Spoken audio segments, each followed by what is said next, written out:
ಕರ್ನಾಟಕ ಸ್ವಾಭಿಮಾನ ವೇದಿಕೆ ಸಂಸ್ಥಾಪಕ ಅಧ್ಯಕ್ಷರಿದ್ದೀವಿ ನಾವು. ನಮ್ಮ ಹೆಸರು ರಾಮಂಜನಪ್ಪ ಅಂತ.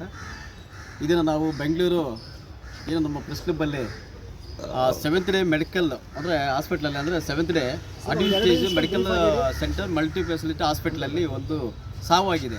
ಆ ಸಾವುಗೆ ಸಂಬಂಧಪಟ್ಟಂಗೆ ಒಂದು ಹೆಣ್ಣು ಮಗಳು ದೇವನಹಳ್ಳಿ ತಾಲೂಕು ಸಾವಾದ್ಮೇಲೆ ಸಂಬಂಧಪಟ್ಟಂಗೆ ಬೇರೆ ಹಾಸ್ಪಿಟ್ಲ್ ನಾವು ರೆಫರ್ ಮಾಡಿದ್ವಿ ಅಂದ್ಬಿಟ್ಟು ಡೆತ್ ಆದಮೇಲೆ ಬೇರೆ ಹಾಸ್ಪಿಟ್ಲ್ ರೆಫರ್ ಮಾಡಿದ್ವಿ ಅಂತೇಳಿ ಆ ಒಂದು ಆಸ್ಪತ್ರೆಯ ಸಿಬ್ಬಂದಿ ವರ್ಗ ಮತ್ತು ಆ ಹಾಸ್ಪಿಟ್ಲಲ್ಲಿ ಶಸ್ತ್ರಚಿಕಿತ್ಸೆ ಮಾಡಿದಂಥ ಡಾಕ್ಟರ್ ಪರ್ಲಿನ್ ಅವರ ವಿಚಾರವಾಗಿ ನಾವಿವತ್ತು ಈ ಪ್ರೆಸ್ ಕ್ಲಬ್ಬಲ್ಲಿ ನಮ್ಮ ರಾಜ್ಯ ಸಮಿತಿ ಮತ್ತು ಜಿಲ್ಲಾ ಸಮಿತಿ ಪದಾಧಿಕಾರಿಗಳ ಮುಖಾಂತರ ಪ್ರೆಸ್ ಮೀಟ್ ಮಾಡಿ ಆ ಒಂದು ಕುಟುಂಬಕ್ಕೆ ನ್ಯಾಯ ಕೊಡಿಸ್ಬೇಕಂತೇಳಿ ನಾವಿವತ್ತು ಇಲ್ಲಿ ಬಂದಿದ್ದೇವೆ. ವಿಷಯ ಏನಪ್ಪ ಅಂತಂದರೆ ಆ ಒಂದು ಹೆಣ್ಣುಮಗಳು 21ನೇ ತಾರೀಕು ಅಡ್ಮಿಟ್ ಆಗ್ತಾಳೆ ಸಾಯಂಕಾಲ 6:30ಗೆ. ಆ ತಬ್ಬುಸ್ತ ಬಂದ್ಬಿಟ್ಟು 7th day advantage medical centre ಅಂತ ಪೋಲ್ಸ್ ಪಾರ್ಕಲ್ ಇರುವಂಥ ಆಸ್ಪತ್ರೆ ಅದು. ಆ ಡೆತ್ ಆಗಿರೋಂಥ ಹೆಣ್ಣುಮಗಳು ತಬ್ಬುಸ್ತ ಬಂದ್ಬಿಟ್ಟು ಅವ್ರ ಗಂಡ ಇದ್ದಾರೆ, ಅವ್ರ ಗಂಡ ಸೈಯದ್ ತಾರೂಕ್ ಅಂತ. ಇವ್ರು ಬಂದು ನಮಗೆ ಮಾಹಿತಿ ಕೊಡ್ತಾರೆ, ಈ ಥರ ಆಗಿದೆ ನಮ್ಮ ಹಾಸ್ಪಿಟ್ಲಲ್ಲಿ, ನಮ್ಮ ಡೆತ್ ನಮ್ಮ ಹಾಸ್ಪಿಟ್ಲಲ್ಲಿ ನಮ್ಮ ಹೆಂಡತಿನ ಅಡ್ಮಿಟ್ ಮಾಡೋದಕ್ಕೆ ಸ್ಮಾಲ್ ಆಪ್ರೇಷನ್ಸ್ ಅಂದರೆ ಆಪ್ರೇಷನಲ್ಲ ಅಲ್ಲ ಏನಿದೆ ಲೇಸರ್ ಆಪ್ರೇಷನ್ ಮಾಡಬೇಕು ಅಂತ ಇದು ಮಾಡಿದ್ರಂತೆ. ಆ ಲೇಸರ್ ಆಪ್ರೇಷನ್ಗೆ ಡೆತ್ ಆಗಿದೆ ಅಂದ್ಬಿಟ್ಟು ಬೇರೆ ಹಾಸ್ಪಿಟಲ್ ರೆಫರ್ ಮಾಡಿ ಅಲ್ಲಿಂದ ಮತ್ತೆ ವಾಪಸ್ ತರಿಸ್ಕೊಂಡು ಇವ್ರನ್ನೇ ಕೇಳಿದರೆ, ಆಯ್ತಪ್ಪ ಡೆತ್ ಆಗಿದೆ, ನೀವು ದಫನ್ ಮಾಡಿ ಬನ್ನಿ, ಆಮೇಲೆ ಏನಾದರೂ ಇದ್ದರೆ ಮಾತಾಡೋಣ ಅಂತ ಹೇಳಿದರು. ಬಟ್ ಆಮೇಲೆ ಆ ಆಪ್ರೇಷನ್ ಮಾಡಿದಂಥ ವೈದ್ಯಾಧಿಕಾರಿಗಳು ಸುಮಾರು 1 ವಾರ ಬೇರೆ ಕಡೆ ಟ್ರಿಪ್ ಹಾಕ್ಕೊಂಡಿದ್ದು ಹೋಗಿದ್ರು. ಹಾಗಾಗಿ ಅವ್ರು ಸರಿಯಾಗಿ ರೆಸ್ಪಾನ್ಸ್ ಮಾಡಿಲ್ಲ. ಮತ್ತು ಇವರು ಅದಕ್ಕೆ ಸಂಬಂಧಪಟ್ಟಾಗಿ 2-3 ಸಾರಿ ವಿಸಿಟ್ ಕೊಟ್ಟಿದ್ದಾರೆ.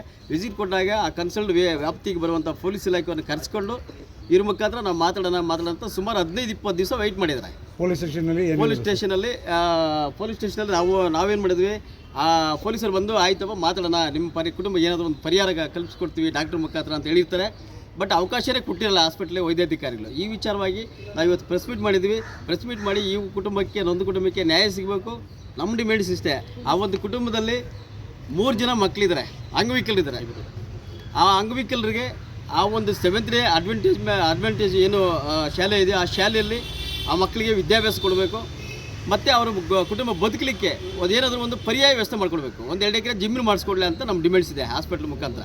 ಯಾಕಂದರೆ ಆ ಒಂದು ಹೆಣ್ಣು ಕುಟುಂಬ ಡೆತ್ ಆಗಿದೆ. ಅಲ್ಲಿ ಪ್ರತಿಯೊಂದು ಹಾಸ್ಪಿಟಲಲ್ಲಿ ಈ ಥರ ಸುಮಾರು ಆಗ್ತಾ ಇದ್ದಾವೆ. ದಯವಿಟ್ಟು ನಮ್ಮ ಮಾಧ್ಯಮ ಮುಖಾಂತರ ಹೇಳೋಕ್ಕೆ ಇಷ್ಟಪಡ್ತೀನಿ, ಇಂಥ ಒಂದು ಹಾಸ್ಪಿಟ್ಲಲ್ಲಿ ಈ ಥರ ಆಗಿರೋದನ್ನು ಕಡಿವಾಣ ಹಾಕಬೇಕು.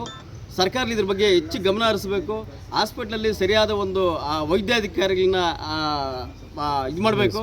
ಮತ್ತು ಆ ಹಾಸ್ಪಿಟ್ಲಲ್ಲಿ 7th ಡೇ ಏನು ಅಡ್ವಾಂಟೇಜ್ ಮಲ್ಟಿ ಫೆಸಿಲಿಟಿ ಹಾಸ್ಪಿಟ್ಲ್ ಇದೆಯಲ್ಲ, ಆ ಹಾಸ್ಪಿಟ್ಲಲ್ಲಿ ವೈದ್ಯಾಧಿಕಾರಿಗಳು ಸಹ ಆ ಸಂಬಂಧಪಟ್ಟಂಗೆ ವೈದ್ಯಕೀಯ ವಿಶ್ವವಿದ್ಯಾಲಯ ಏನಿದೆಯೋ ಅಥವಾ ಮೆಡಿಕಲ್ ಏನಿದೆಯೋ ಅದರಲ್ಲಿ ಸರಿಯಾಗಿ ಸರ್ಟಿಫಿಕೇಟ್ ತೊಗೊಂಡಿಲ್ಲ ಅಂತ ನನಗೆ ಮಾಹಿತಿ ಇದೆ.